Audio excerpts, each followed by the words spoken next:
Hi, I'm Dr. Susie, and welcome to the second step. In this step, we're going to learn how to relax the pelvic floor and perform the reverse Kiegel. In the first step, you learned how to contract the pelvic floor, which is very important.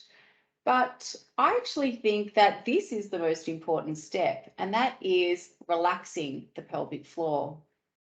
The question is your pelvic floor quite stiff? The reason I think many men should do this particular step, or the reason I find this step most important, is that many men don't necessarily recognize that they might, in fact, have a tight or non relaxing pelvic floor.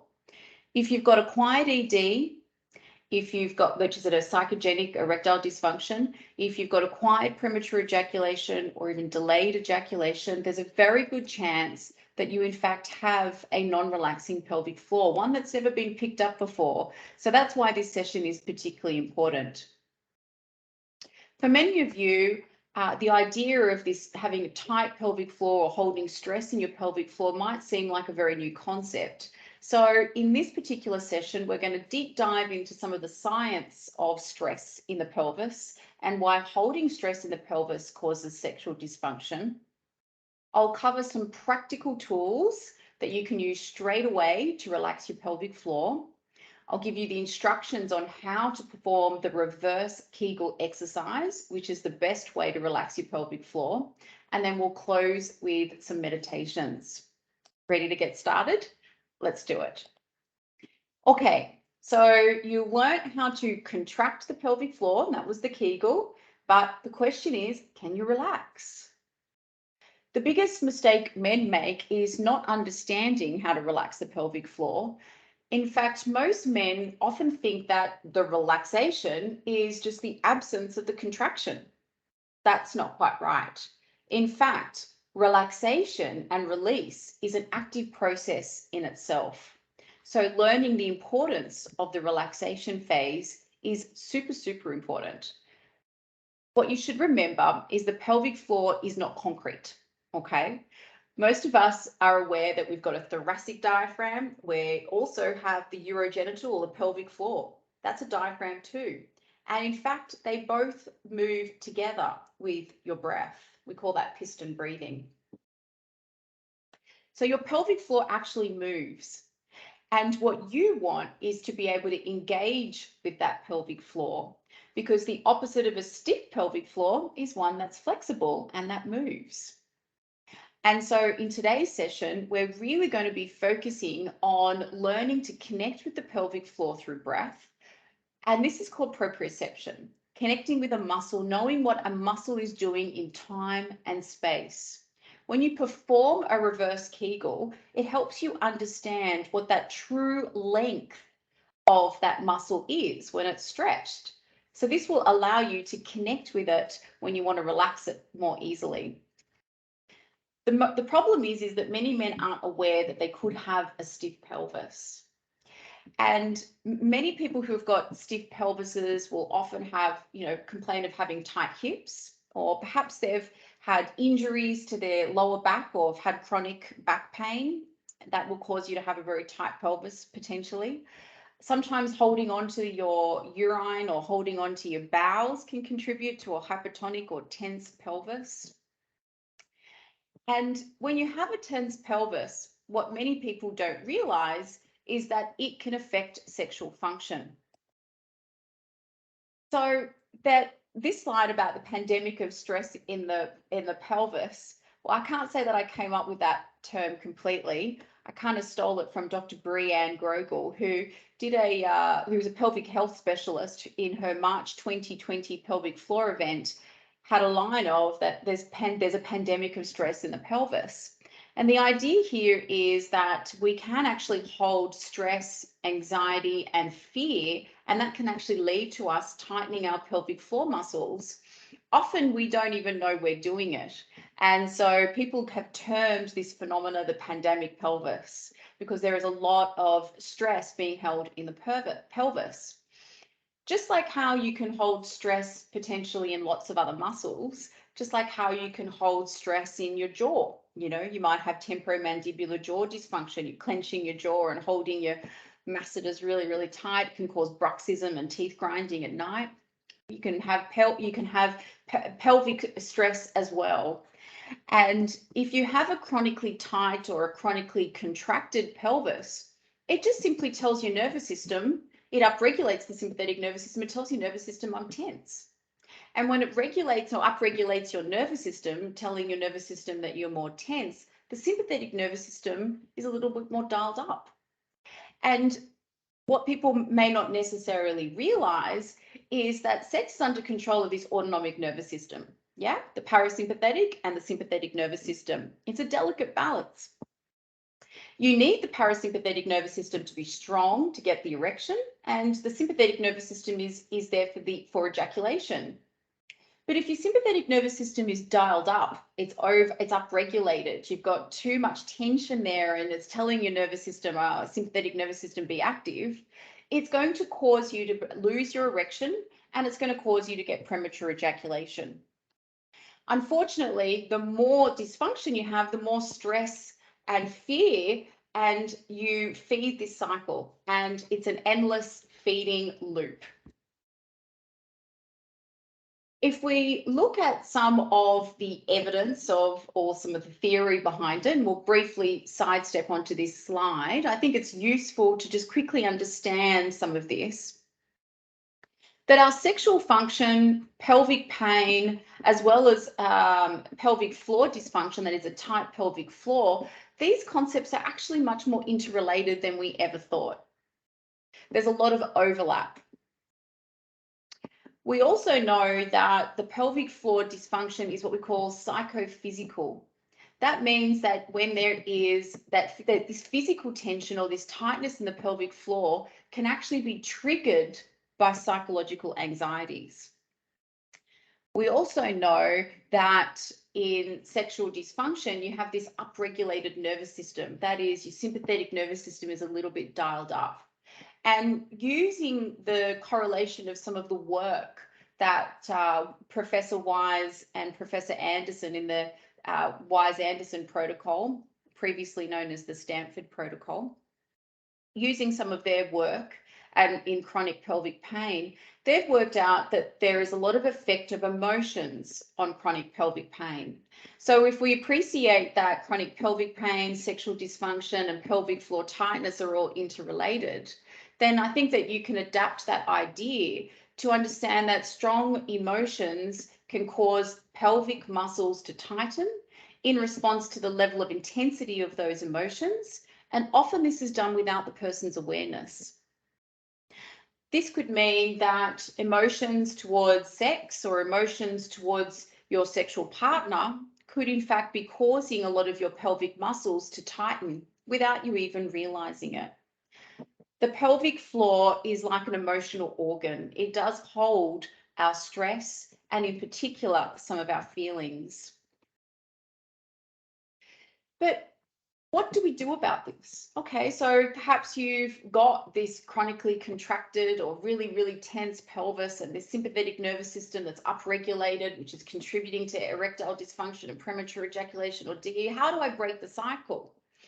Well, one of the analogies that is used by Professor Anderson and Dr. Wise, who are the originators of the paradoxical relaxation approach for the pelvic floor, one of the analogies they use is that the first thing you really need to do is reduce the nervous system arousal. And this is a little bit likened to a cat in a tree, a frightened cat in a tree. So when you have this frightened cat in a tree, you will notice that, you know, the tail's down and the claws are out and the muscles are really tense. And if you want to get the cat out of the tree, it's not really that easy. You can't just grab the cat. Its claws are like this in the tree. So rather than trying to get the cat out, you're better off actually reducing the cat's muscular tension, okay? Because it's got an overactive sympathetic nervous system. You're better off calming the cat down, reducing the muscular tension, and then coaxing the cat out of the tree. So How does that relate to sexual function? Well, what we want to do is intentionally relax the muscle. If we can intentionally just relax your pelvic floor, then we can override this reflex of ejaculation. And that's certainly what has been reinforced by the androurologists. There was a paper, a review paper, the pelvic floor, called Pelvic Floor and Sexual Male Dysfunction. And this paper was a review paper with the androurologists, Italian androurologists, and they basically reiterated this idea that if you relax your pelvic floor intentionally, that you can actually overcome premature ejaculation. Similarly, the Stafford protocol, otherwise known now as the Wise-Anderson protocol for chronic pelvic pain for men, also takes a similar approach. It uses something called the paradoxical relaxation approach. That is that you need to accept that there's some tension to reduce the muscle-related tension first. And this is all going to fit in soon with the protocol when I ask you to flex the penis in order to relax the pelvic floor. We'll get to that soon. But I know it's really difficult. If I just said to you now, okay, relax, just relax your pelvic floor. Go on, just relax it. You're going to look at me like, relax what? What do you want me to, what exactly do you want me to do? You've got no sense of what exactly you're relaxing. So I know how tricky it can be, but we will get there. What I do want you to know is that the secret to all of this, the secret to a healthy nervous system, is being able to switch gears between the parasympathetic and the sympathetic nervous system state. A healthy nervous system is one that is, yes, you can arouse, but you've got to be able to deactivate, and you've got to be able to do this smoothly, okay? You need to be able to switch gears effortlessly, and we're going to really teach you how to do this, particularly with pelvic RMBT, how to keep calm, how to relax your pelvic floor.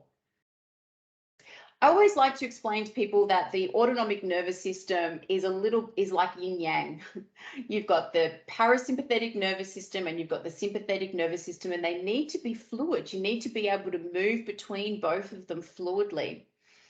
I like to explain to people that when it comes to sexual function, think of it as, there's two dials. You've got these two dials. You've got the parasympathetic dial and you've got the sympathetic nervous system dial. We know that for an erection, you need the parasympathetic nervous system to be turned up. And we know for ejaculation, we know that you need to have the sympathetic nervous system, but you need to be able to switch between those easily.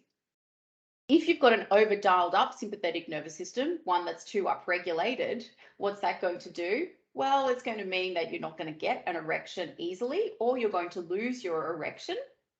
And it's going to mean that you're more likely to have premature ejaculation.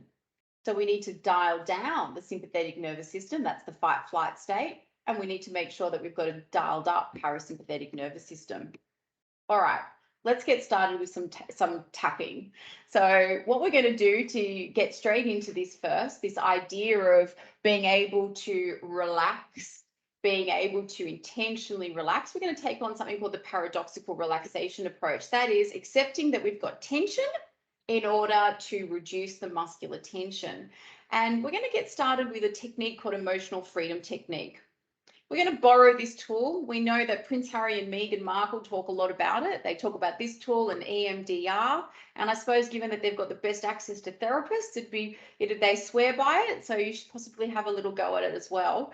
Not to say that there isn't any evidence. There's emerging evidence that EFT as a self-help tool is certainly very, very useful in improving a number of physiological markers. How it works on the central nervous system is a little bit trickier, how exactly it works, but they do think that by opening up these meridians or energy lines, it enables you to pair this idea of having stress and tension with unconditional love in the limbic system of the back of the brain. It helps reduce some of that fears.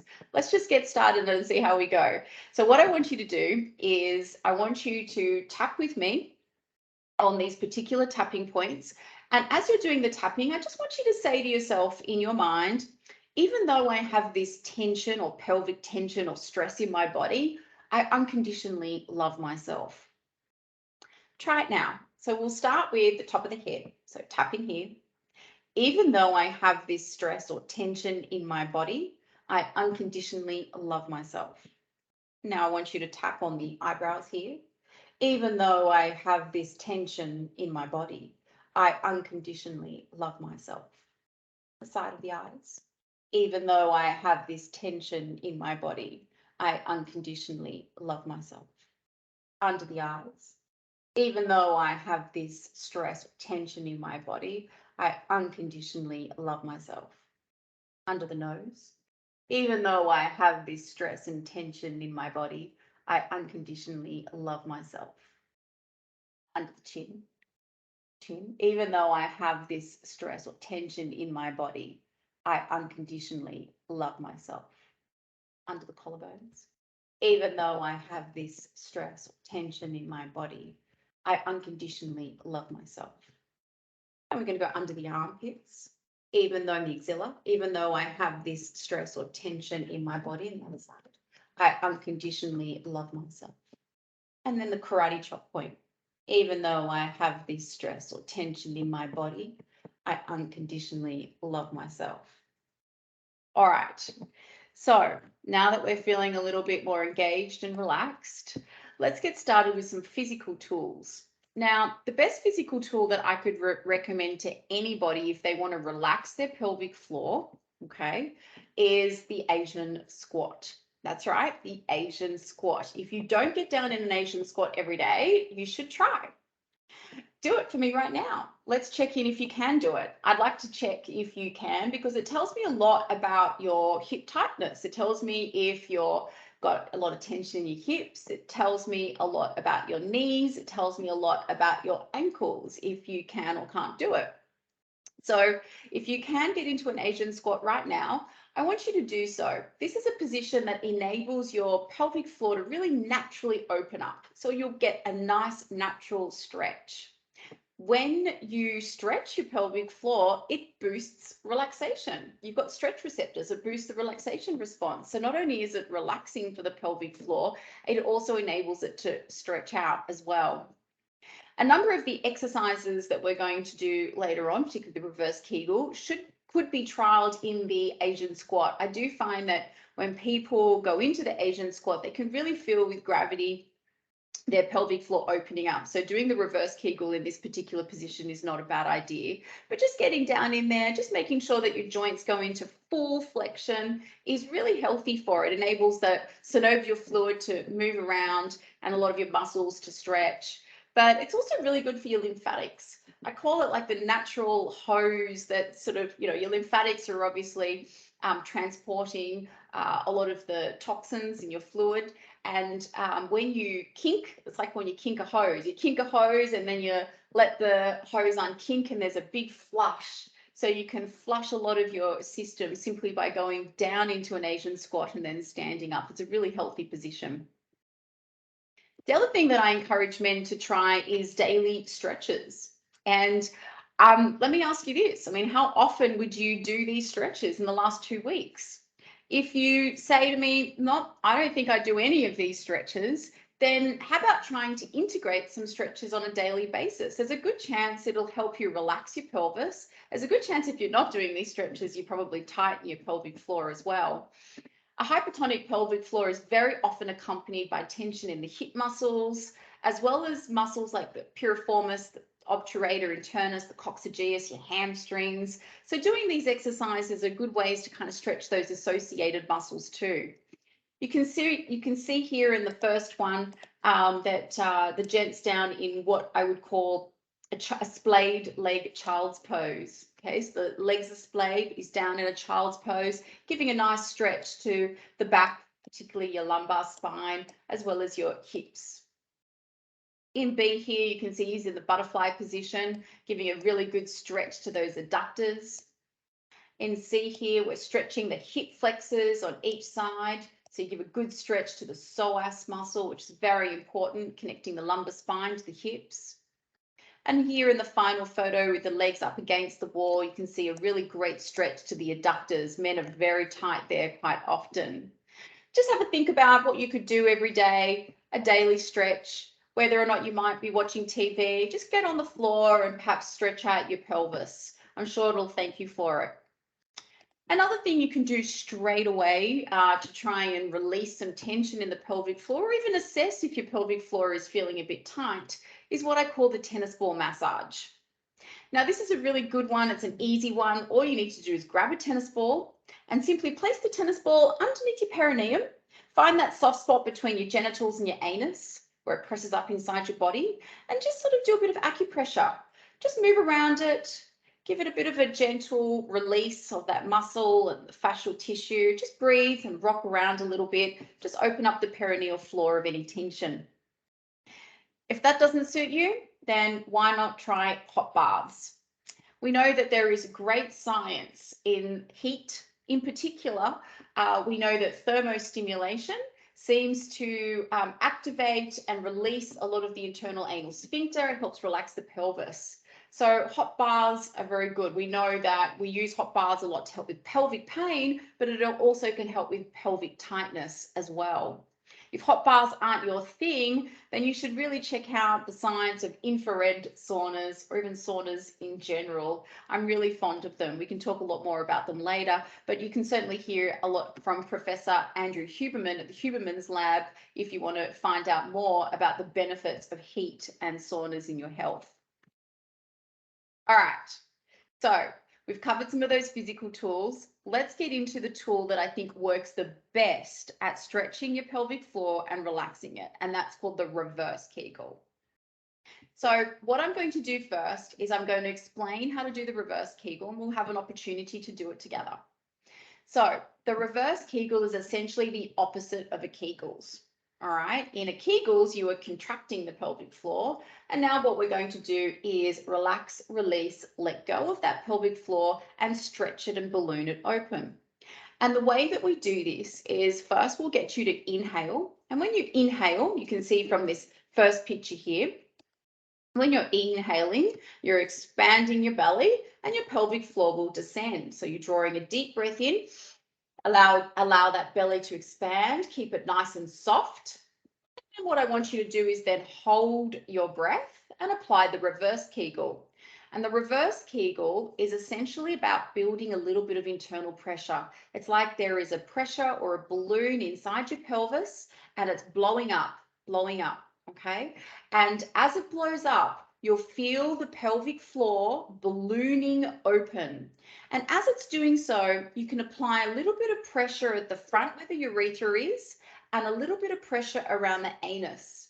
And when I say a little bit of pressure, it almost feels like you're pushing a wee. It's like you're going to the toilet and you want to push a wee out just a little faster. You're like, oh, I've got to quickly get it out. Just that internal push. Don't use your abdominal muscles. Keep those nice and relaxed. It's an internal pressure. And with the back passage, if you want to balloon it a little bit open, it's like you're kind of doing a bit of a fart, just, sneaking some air out, applying a little bit of pressure there, and you can feel the floor stretch. And then I want you to let it go with an exhale, and you'll feel the pelvic floor ascend and rise back up. So doing it again, when you inhale, I want you to draw that air down into the belly, holding it there nice and soft. Hold your breath. And then apply the reverse Kegel, build the pelvic pressure up, ballooning it open. Feel the ballooning open of the pelvic floor, applying pressure at the front, apply pressure at the back, and then exhale, allowing the pelvic floor to ascend back inwards to the pelvis. This is just another diagram. It's my drawing, just trying to explain it a little bit better, but let's try it again. So here you can see you're breathing in, you're allowing the diaphragm to descend, and your pelvic floor will descend too. You can see your belly goes out nice and soft. Then in the second photo, I want you to hold the breath and build that pressure. Feel it building inside. It's a subtle inside building of a pressure. You'll feel the ballooning open of the floor, or that stretch in the pelvic floor, and then you can apply a little bit of pressure at the front, like you're doing a wee, pushing it a bit, and at the back, like you're sneaking some wind out, and then letting it go. Exhale, allow that pelvic floor to ascend back up again. Okay, you might hear me refer to these as the levels of when we balloon the floor going down to the basement. and then back up to the lobby is resting. We'll talk more about that later. But to kind of put this all together, why don't we practice now the reverse Kiegel meditation? This is a 6-minute meditation now. Like I said, you might want to try this in an Asian squat. And if you tire, obviously go into a lying down position with your knees up, or you can be in a seated position. It's up to you. I'm going to press play. You'll hear some bells chiming initially. And at the end of the meditation, I'll ask you a couple of questions.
Okay.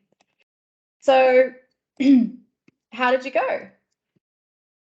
Some people do find reverse Kegel a very, very new idea, and it's not uncommon for you to have some difficulties.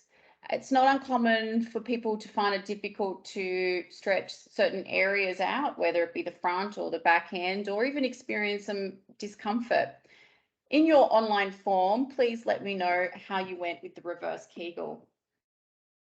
To reinforce the reverse Kegel and to also integrate the idea of the Kegel with the reverse Kegel, I want you to try and use a concept of levels. Okay. And what I mean by that is I would like you to start thinking about the pelvic floor and its movement, because remember, the idea here is we want our pelvic floor to be flexible and not stiff. It's not concrete, it's moving. But you might not feel it necessarily moving initially. What you need to do is visualize its movement, detect it first. So to do that, it's really useful to think about the pelvic floor's movement in terms of it moving through levels. And so start to visualize perhaps the urogenital or the pelvic floor diaphragm moving when you contract it up. It's moving upwards to the first level. We'll call it the first floor. And then when you relax it again, it hits the lobby. And when you apply the reverse Kegel, it's dropping down to the basement, ballooning open. And then when you relax, it comes back to the lobby. I think this is a really useful visualization tool to start considering the movement of the pelvic floor as moving through levels.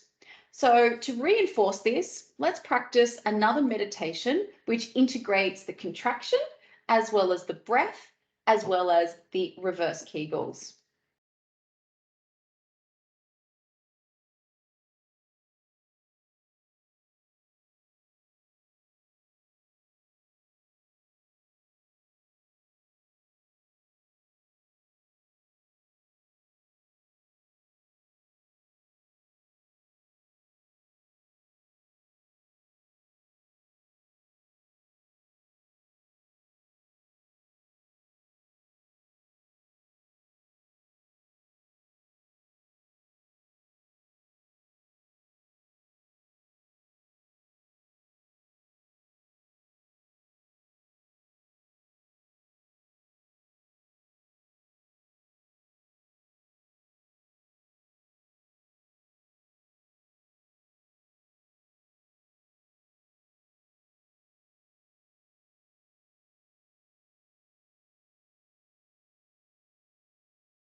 Okay, I hope that was useful for you.